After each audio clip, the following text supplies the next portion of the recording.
The notification drops. The fandom holds its collective breath. A single Instagram post appears. Oh, man, yeah. No flashy styling, just a gown, a pair of clippers, and a star shaving his own head. In an instant, the K-pop and K-drama worlds are turned upside down. Welcome to Starscope K-Report. Join Eric and Minji as they ride the Hallyu wave, uncovering the biggest K-pop comebacks, shocking industry controversies, and major K-drama updates. From internet-breaking rumors to historic chart milestones, we dive deep into the world of Korean entertainment. It is genuinely a morning that will be bookmarked in the fandom archives for sure. And for you, the listener, understanding the gravity of this specific moment, well, it's really crucial to understanding how this entire industry operates. Exactly, because today, July 21st, 2026, is the day Lee Jun-young officially enlists in the military. And our mission for this deep dive is to unpack the reality of this huge transition. We are going to break down the stunning, raw visuals of his enlistment that currently have the internet in an absolute frenzy right now. A total frenzy. Yeah. Plus, we are analyzing a shocking new Koreaboo report that confirms a permanent retirement that, honestly, nobody saw coming. And finally, we're looking at how this man, lovingly dubbed the OTT Prince, meticulously engineered a treasure trove of content to leave behind for you before walking through those military gates. What stands out immediately, though, is, well, just how far he has strayed from the typical enlistment playbook. Yeah.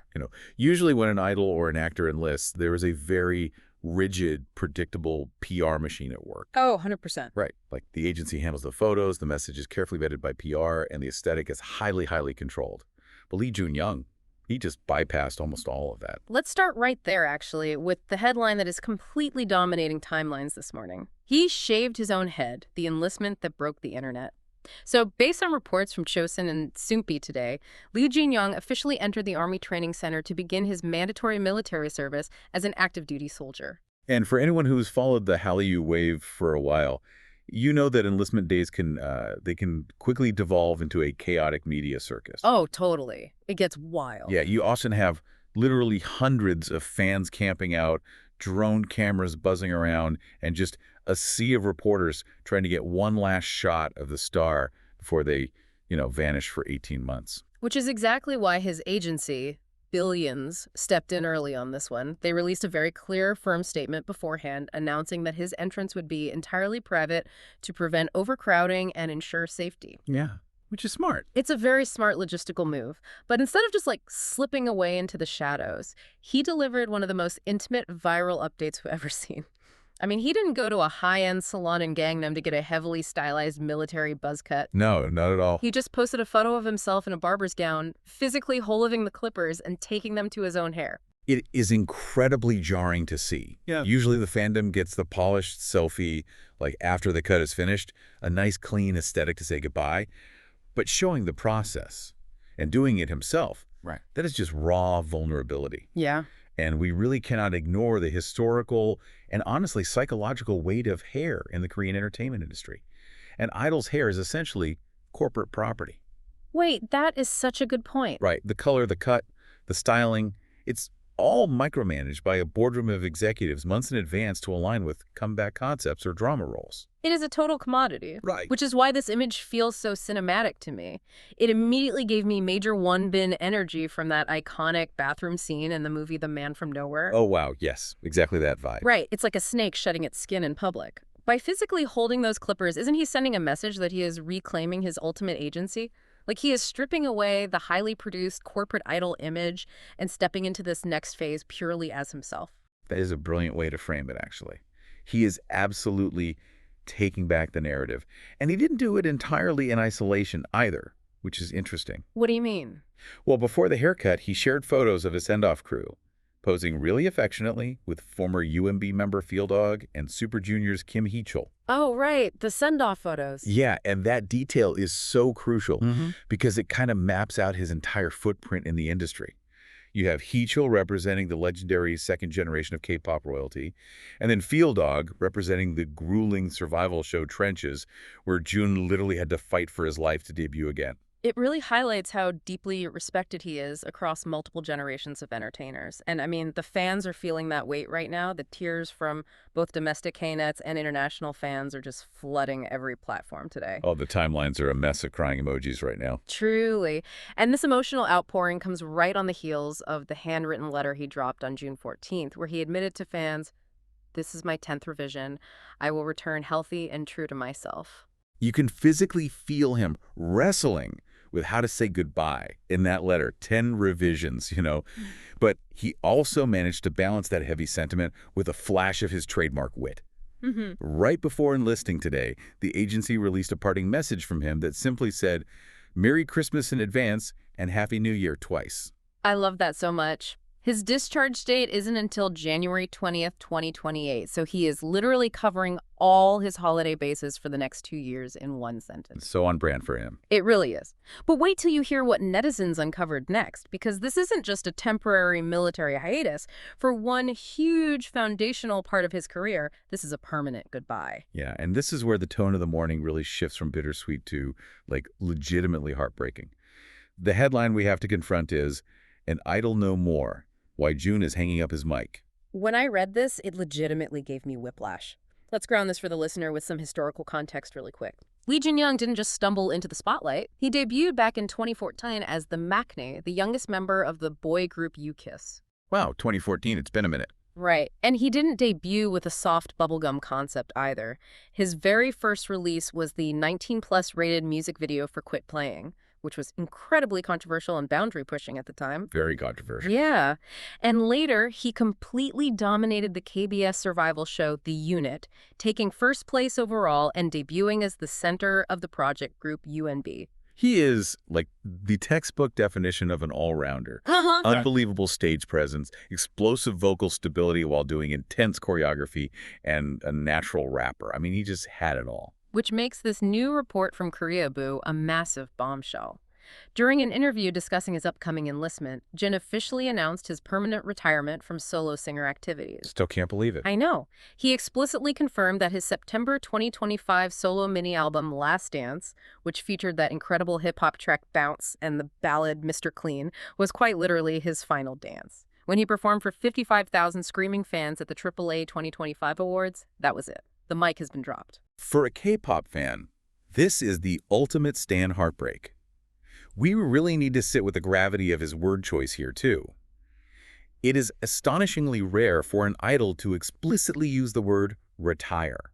Because they usually just say they're going on hiatus, right? Exactly. The entire K-pop industry is built on maintaining a parasocial bond, which means agencies heavily weaponize phrases like indefinite hiatus, or they say an artist is focusing on solo acting endeavors. It is a highly calculated move to leave the door cracked open, keeping fans hooked on the false hope of a comeback so they keep buying merchandise. Right, it just strings the fandom along indefinitely. So by using the word retire, he is giving the fans something painful, but honestly incredibly respectful. He's giving them closure. Yes, closure, which is so rare. But what I don't understand is why. His solo album proved his musical spectrum is totally limitless. Why walk away from a lane he is completely dominating? Well, the devastating reality is overwork. The physical toll simply broke him. In that Koreaboo interview, he laid out the excruciating details of his schedule, and it's tough to hear. He was surviving on a maximum of 2 to 3 hours of sleep a night. Oh my God. Yeah. He had maybe 1 or 2 days off in an entire month. You try to picture the logistics of this, you have to imagine he was juggling the recording, the choreography practices, and the music show promotions for his album, while simultaneously shooting 5 massive acting projects. Wait, 5 projects at the same time? Yes. He was actively working on Mellow Movie, When Life Gives You Tangerines, Weak Hero Class 2, a cameo in The Queen Who Crowns, and Pump Up the Healthy Love. That is just insane. The Korean drama live shoot system is already infamous for requiring 18 to 20-hour days on set. To film 5 of them while doing K-pop promotions, which, require pre-recording at 3 a.m., that is just not humanly sustainable. It absolutely wasn't. He admitted that his body just completely shut down and he ended up fainting on set. That is so scary. It really is. He said he thought he possessed the physical stamina to handle it, but the exhaustion finally just caught up to him. However, his core reason for retiring goes beyond just his physical health. It actually reveals his profound respect for the integrity of the music industry itself. Yes, this part blew my mind when I read it. He said it felt unfair to full-time singers. Exactly. He explained that releasing an album requires a monumental, singular focus. Because acting had naturally evolved into his primary profession, he felt that returning to music just to drop an album might look like he was treating the craft as a side event or like a hobby. Oh, wow. Yeah, he recognized that he couldn't maintain his standard of excellence in both fields simultaneously. Out of respect for the artists who grind 2004-7 in the recording studio, he just chose to step away. He stated, "I've had fun and done well, so now let me move on." I want to look at this from a different angle because to me, this represents the complete reverse idol trajectory. Oh, I like that phrase, the reverse idol trajectory. Right.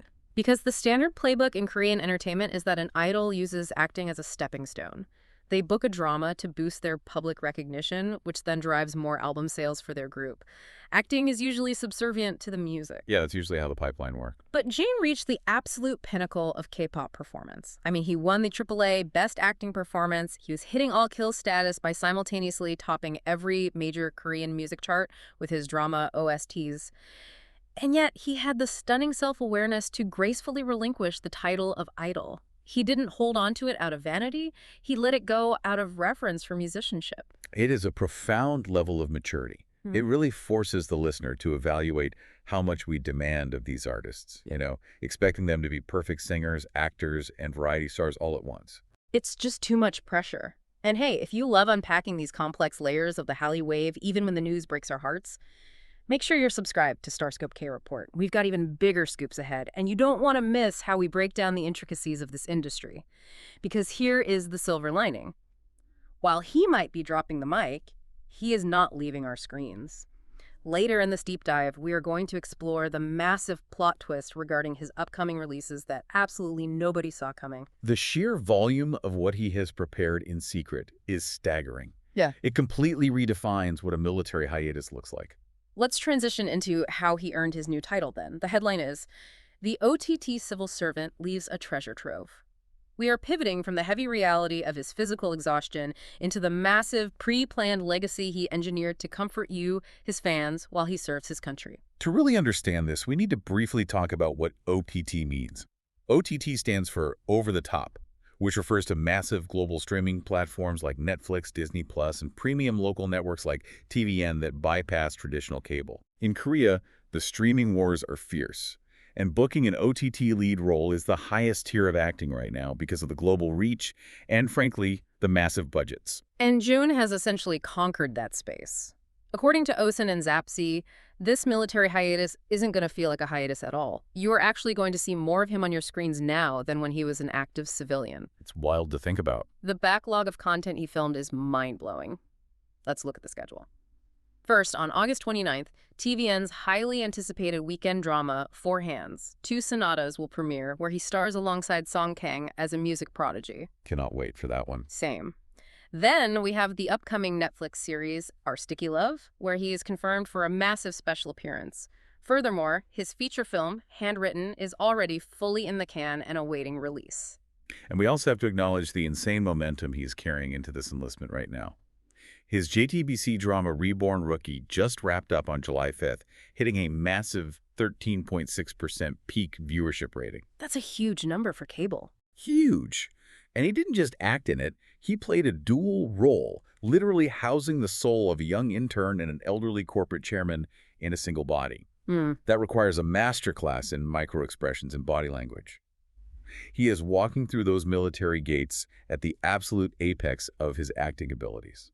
And the fandom is just experiencing total whiplash. You go from sobbing over his self-haircut photos in the morning to realizing your Netflix queue is completely booked for the next 2 years. Yeah, Knets are brilliantly calling him the OTT son and the OTT prince for a reason. Stans are looking around and realizing they're getting more high-quality, high-budget content from Jun while he is locked inside a military base than some active groups give their fans in a normal calendar year. It's seriously impressive. But this abundance of content really forces us to ask how he physically executed this. We know he fainted, but we have to look at the mechanics of his acting, specifically his intense physical preparation. Right, because he does a lot of his own action, doesn't he? Oh, yeah. Lee Jun-young isn't just a dramatic actor. He is a highly decorated martial artist. He holds a second-degree black belt in Taekwondo and a third-degree black belt in Aikido. And didn't he also train in something specifically for the military? I remember reading that somewhere. Yes, he holds a third-degree black belt in Tukongmusal, which is the official martial art of the South Korean Special Forces. Whoa. Yeah, it is brutal. Close-quarters combat training. On top of that, after feeling unsatisfied with his own action scenes in the hit series DP back in 2021, he actively began training in MMA. He even went to Ma Dong-seok's personal gym to learn boxing while they were filming the movie Badland Hunters. But how does that actually change the way a director films him, though? Like, practically speaking on set. Oh, it changes everything. When an actor doesn't know how to fight, directors have to use shaky cameras, quick cuts, and stunt doubles constantly masking their faces to make the action look believable. But because Jun is conditioned like an elite athlete and knows how to throw a real punch, directors can film him in wide, continuous tracking shots. Ah, so you can actually see his face during the fights. Exactly. It makes the violence on screen feel incredibly visceral and grounded. He literally fights his way through his grueling schedules. Knowing all of this, the black belts, the 5 overlapping dramas, the fainting on set, it makes me deduce something incredibly profound about his character. He is almost 30 in Korean age, which is late for mandatory enlistment. He knew his fans have been dreading this exact date, July 21st, for years. Yeah, they have. Did he strategically offer himself up to the live shoot grinder, pushing his body to the point of literal collapse, specifically to stockpile this content? Was this an intentional, painful sacrifice to ensure you wouldn't have an empty screen while he was gone? Looking at the timeline and the sheer volume of his output, it is honestly the only logical conclusion. He engineered a safety net for the fandom. It is an extreme, almost dangerous level of devotion to his audience.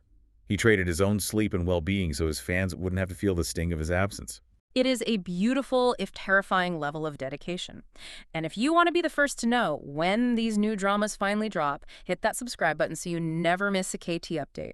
You are going to want to have notifications on when we finally get to review Four Hands 2 Sonatas. Before we close out this deep dive, though, there's one final lingering thought I want you to mull over. We spent a lot of time dissecting his permanent retirement from singing, right? Yeah. But in that same Koreaboo interview, he made a very specific, very crucial distinction that changes his future trajectory. He's retiring from the microphone, yes, but he explicitly stated he is not retiring from dancing. Ooh, that is a massive distinction. Right. He was very clear that his roots, his true foundation, are in dance. Even before he joined UKISS, he was a dancer. In fact, he still goes by his underground dancer name, Liberty, when he occasionally participates in street dance battles on his rare days off. Wait, really? He still battles? He does. He said he wants to keep battling and dancing until he is 60 or 70 years old. Dancing is how he heals. So the rhythm is never leaving him. Exactly. And that is the question I want to leave you with. We have established his incredible, lethal martial arts background, right? The Special Forces training, the MMA, the boxing. And we now know he possesses this lifelong, unwavering dedication to the fluidity and rhythm of hip-hop dance under his persona Liberty. I think I see where you're going with this. How will this unique, dual physical mastery evolve while he serves in the active duty military?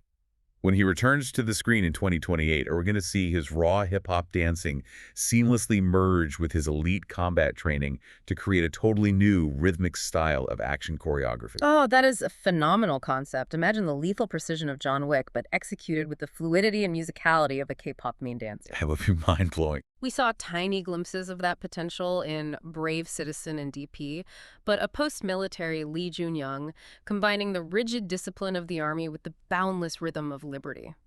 The K-drama industry is absolutely not ready for what he is going to bring. But for today, we leave him with his barber's gown and his clippers, taking full control of his narrative and stepping out of the spotlight just long enough to make us realize how much we're going to miss him. We really are. You've been listening to Starscope K-Report, where Eric and Minji bring you the stories shaping K-pop, K-dramas, and the global Hallyu wave. Thanks for tuning in, and don't forget to subscribe for more stories that keep the stars shining.